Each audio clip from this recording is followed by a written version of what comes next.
As we start the last section of our Math 1108 units, we're going to do this in two parts. We did 7.1 and we're skipping 7.2, 7.3. If we need anything from that, I will pull it in. But here we're doing addition and multiplication rules of probability. And we'll take a look first at the addition rule of probability and then later the multiplication rule. And we'll read through this carefully. Take some good notes because a lot of this ties into sets that we did earlier. So we turn our attention to those probabilities that involve two events, rather than just a singular event, as we did in section 1. Now, there are only two possibilities. That event A happens, or event B happens, and tying this to sets, seeing the word or, we know this is a union. And let's just do a little review of this. We had said that if we had a Venn diagram,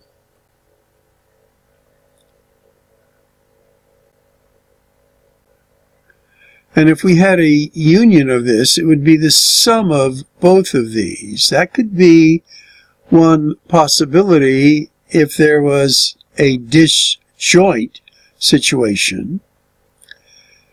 And then the other would be where there is a possibility of some overlap, some intersection.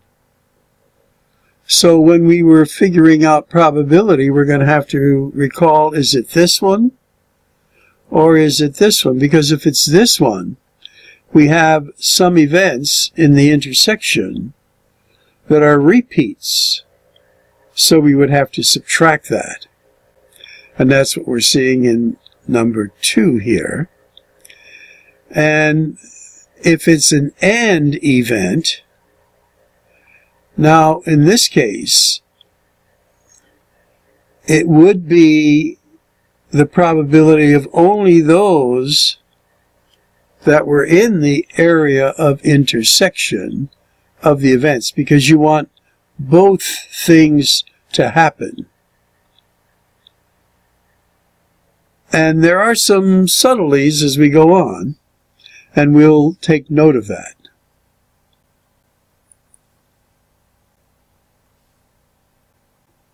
So here is our addition rule for probability. And you want to write this in your notes.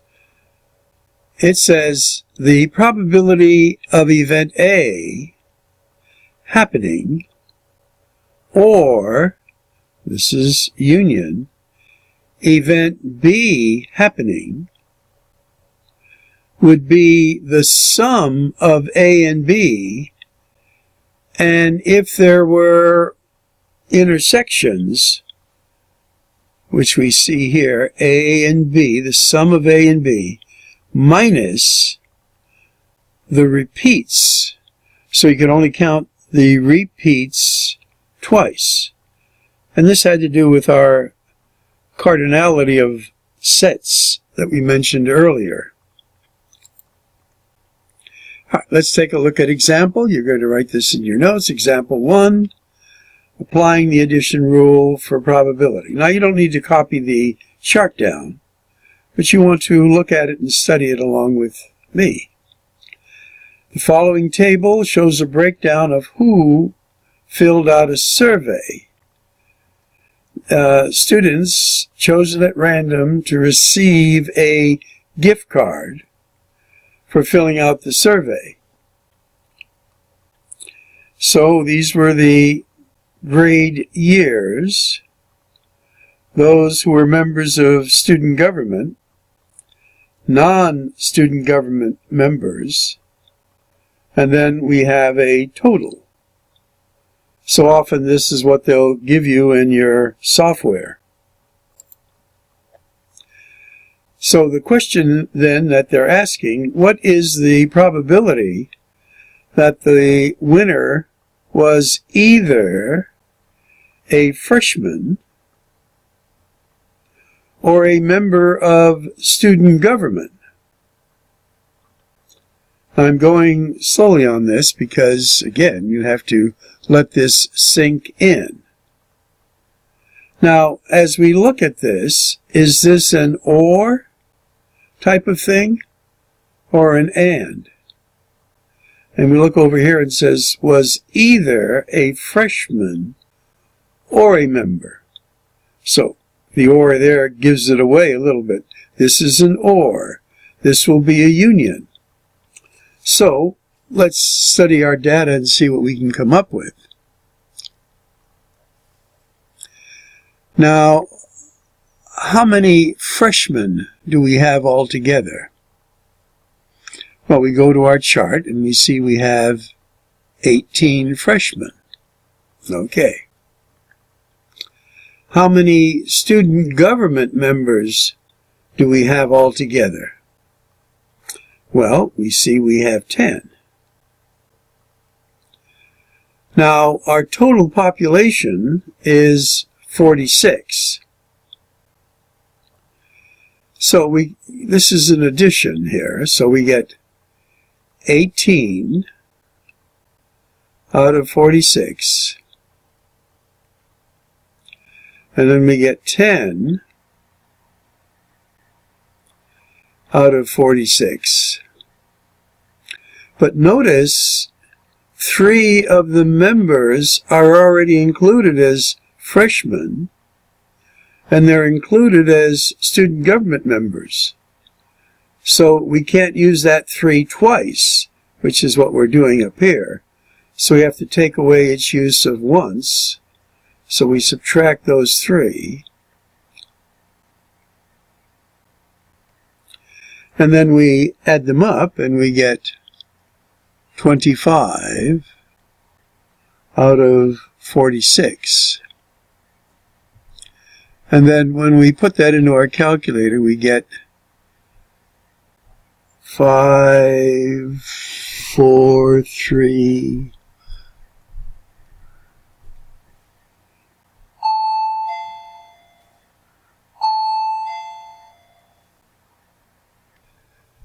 4, 7, 8. So there is the rounded off figure. And again, it's critical.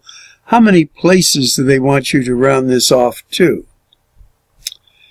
All right, well, let's take a look at what the book does too.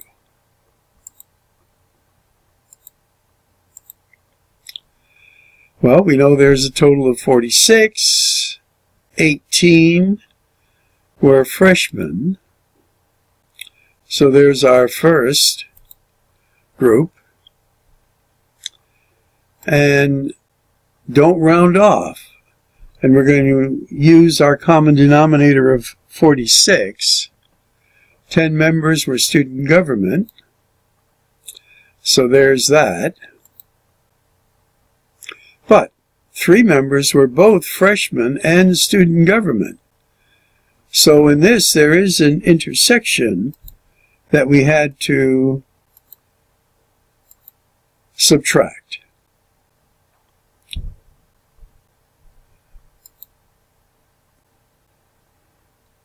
So a quiz question might be, how many members did we have to subtract?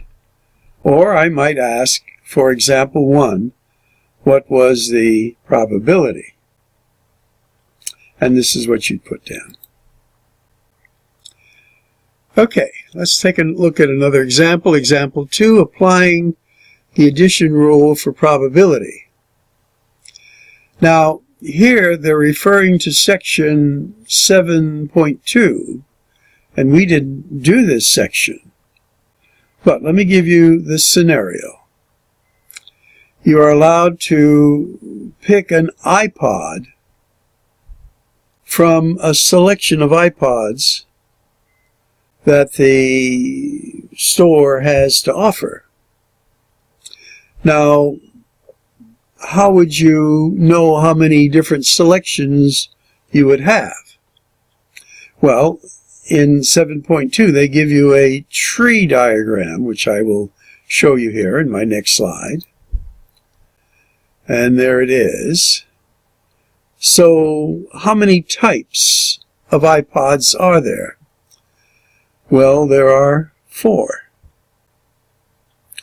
Now, of this type, there are different colors. And you could have those engraved or not engraved. So if you went this route, you pick this one and then one of these, this would be the end result of how many different ones you could get. Then if you chose this type, and don't have to copy this down, just kind of watch, there would be, of the 8 gigabytes, I guess, there are these colors, and they could be engraved and non-engraved. And then of this, which is a bigger gigabyte item, you could get these same colors. But notice all of these are in essence different kinds of units. And then this one down here with the different kinds, engraved, not engraved, etc. Now, if you were to count all of these, there are 48 possible choices. So kind of keep this in mind. We may have to go back, we'll see. Now, assuming that you are equally likely to choose any of the 48 iPods, what is the probability that the iPod you choose is the color orange or not engraved? So we'll go back and take a look at that. Now, we have to see how many were orange. Well, there's one there. There's one there. There's one there. And I think we've covered them all. But they'll tell us. And of course, that's what you'll need to do as they give you an example and you're working that example. Now, notice that the orange color ones were either engraved or not engraved. So we saw that there were 3 orange, and then engraved or not engraved gave us 6 orange possibilities. So for this one, we get 48. But notice they're saying or not engraved. So our orange type is this, but there are 24 iPods that are not engraved. Because of our total of 48, half were engraved, half were not engraved. So there are 24 not engraved. But remember, some of these were already selected in the previous slide. I went back here, a little review. So the not engraved is 24 out of 48. Now, remember, we only have 3 that of the orange that are not engraved, so we have to take our total orange plus not engraved and subtract the 3 here that were engraved away from our total. So this is the setup. Again, there is some intersection. When we picked orange, remember 3 were engraved, 3 were not engraved. When we picked the not engraved, some of those of this 24 are orange. So not to duplicate it there, we have to subtract it.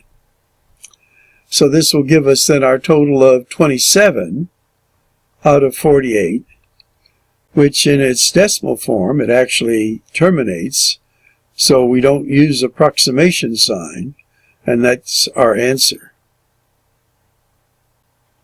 Again, you want to understand this. And we're going slow. Some of this could be a little challenging.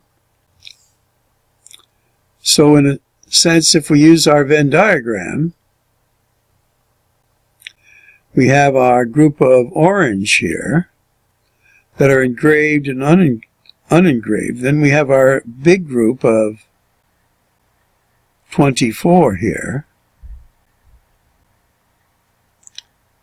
So this would be 3, and this would be 3. That would be 6. And this is going to be actually 21. And then 3, because this is 6, this is 24. So we had to subtract the 3 that were in this overlapping section.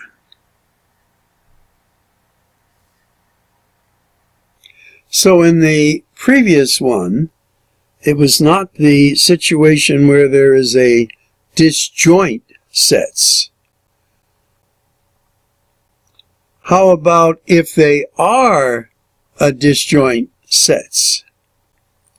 Then slightly different formula.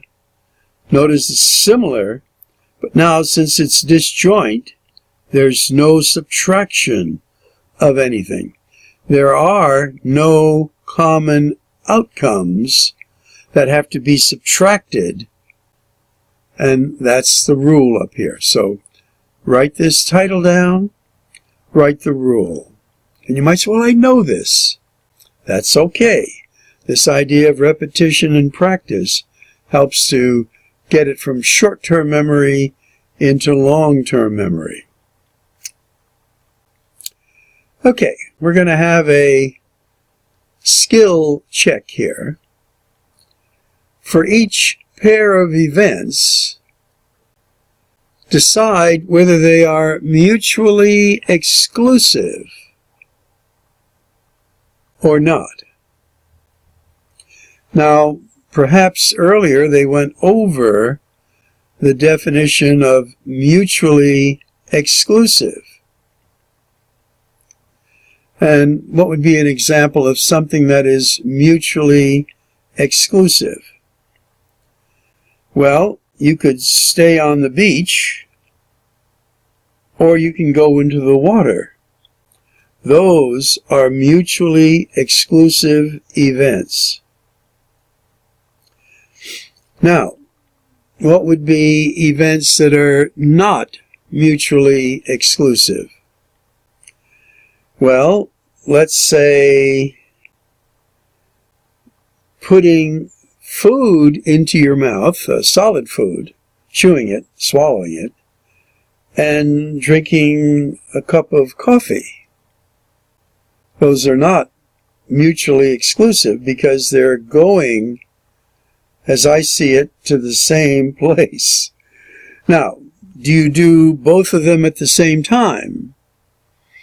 Well, if you're having soup, there might be solid material in the soup and the fluid of the soup.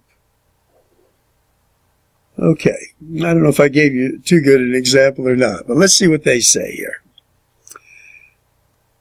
Let event A consist of randomly selecting an adult from the mall who has shopped online at least once in the past 6 months. All right, that's event A. Let event B consist of a randomly selecting an adult from the mall who has never shopped online. Now, are these events somehow connected, or are they mutually exclusive? What do you think? All right, we're going to see the answer shortly. All right, for skill check B, let event A consist of selecting an odd number. 1, 3, 5, 7. And event B consists of selecting a prime number. Now, are these mutually exclusive? And again, we're looking at something that would be a disjoint, or something that would be intersecting. They would kind of tie in, possibly. May not, but there's a possibility that it could. And now let's see if you're right. Okay, A is mutually exclusive, but B is not, because there are some prime numbers that are odd. Ah. Okay. All right, let's go on. And we are applying the addition rule for mutually exclusive events. And take a moment to read through this. So you're going to a shelter and rescue animals, in a sense, and you just can't pick out which one you want. So you're going to close your eyes and go down the list and put your finger on one. And then when you get there, you realize, ooh, there are also farm animals, rabbits, birds, and one ferret. So, do you get them all here? And I got to move this down just a little bit. There we go. So there's a possibility, if you did what we suggested, or they suggest, you may pick out a non-cat or dog. So, how do you go to figure this out? Well, first of all, you have to figure out how many cats, how many dogs do you have? Well, there are 24. And then how many animals in the shelter? Well, when you add them all up, there are 32. So what's the probability that you would do this and pick out either a cat or dog, which are mutually exclusive events? So we did that. Now, picking out a cat would be 15 out of 32. Choosing a dog is 9 out of 32. We have a disjoint, so there's nothing to be subtracted. And when we add this up, we get 24 out of 32, which is 75%. That is your probability. Now, keep in mind there's also a chance that, in any probability in this case, that you would pick a non-dog or cat, and that would be 25%. So be careful what they're asking you as you do your calculations. And these can never be done quickly because you have to read and be sure you are answering the question they're asking. Okay. Well, we're over our 20 minutes or so, so we will stop here at example 4. Pick up this in part 2.